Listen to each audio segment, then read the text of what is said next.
Assalamualaikum warahmatullahi wabarakatuh. Innalillahi wa inna ilaihi roji'un.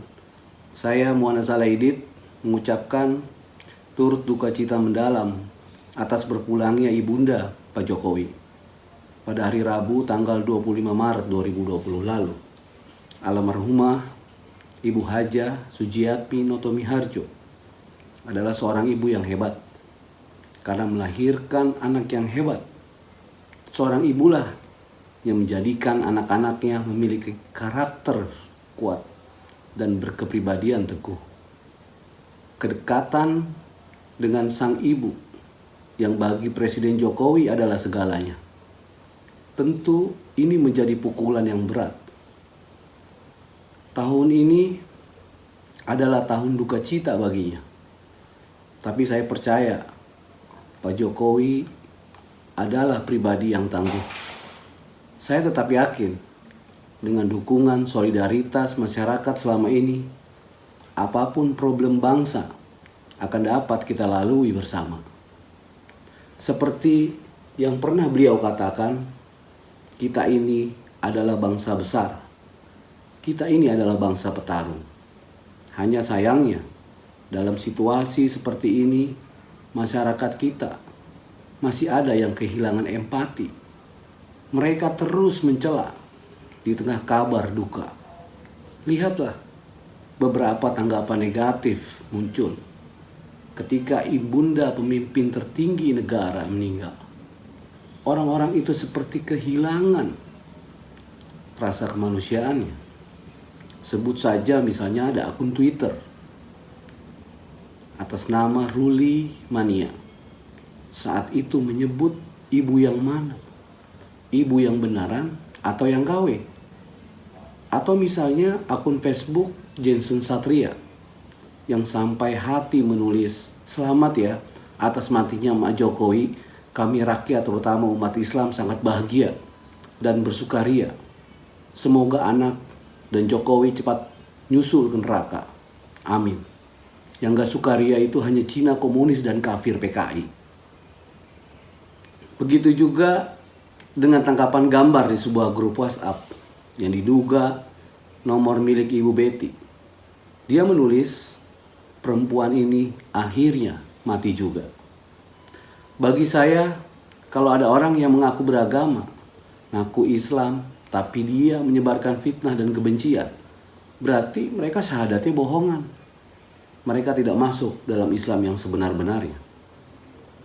Penghinaan, celaan terhadap keluarga Pak Jokowi juga bukan hal baru sebetulnya. Dalam catatan Cyber Indonesia, ada sekitar 50-an kasus di berbagai tempat. Para pelakunya sebagian besar ketika ditangkap beralasan macam-macam. Ada yang mengaku diretas, ada yang hanya bisa menangis dan kemudian berharap agar kasusnya dimaafkan oleh pihak kepolisian dan tidak diteruskan. Mungkin Pak Jokowi dan keluarganya legowo terhadap penghinaan-penghinaan yang terjadi. Beliau tidak masalah dicaci dan difitnah. Tapi saya sebagai warga negara yang taat hukum dan mungkin sebagian besar di luar sana tidak mungkin bisa menerimanya. Apalagi ini menyangkut tentang sosok seorang ibu yang melahirkan, merawat, dan membesarkan. Saya tersinggung dan merasa terhina karena pemimpin yang baik itu difitnah yang bukan-bukan. Perbuatan itu sudah bukan kritik atau atas nama kebebasan berekspresi lagi. Itu adalah fitnah dan ujaran kebencian namanya. Untuk itu saya berharap agar pelakunya segera ditangkap. Ada pasal 14 dan 15 Undang-Undang Nomor 1 Tahun 46 tentang larangan berita bohong. Ini bukan delik aduan.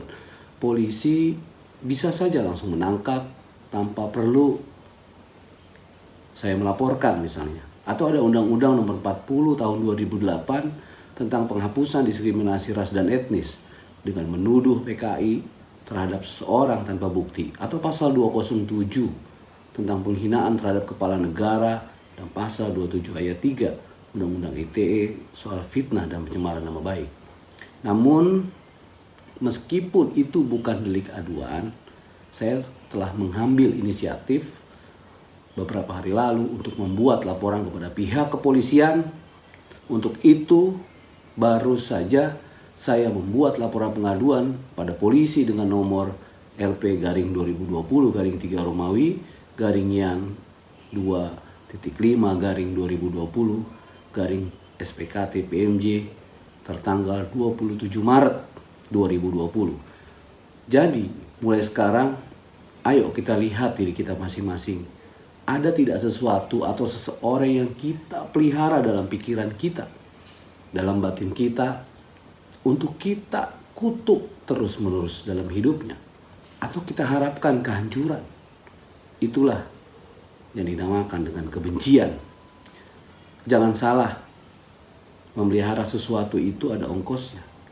Kalau Anda memelihara rasa marah, rasa dendam, rasa benci, dan memelihara ketidaksukaan, itu tidak hanya berurusan dengan hukum saja, tapi akan berimbas pada jiwamu sendiri, mentalmu sendiri. Jadi saya ingatkan untuk hati-hati. Jangan jatuh ke dalam jurang kehancuran dengan memelihara penyakit dalam dirimu. Penyakit yang sekarang diderita oleh para pembenci Pak Jokowi. Karena penyakit ini tidak ada obatnya.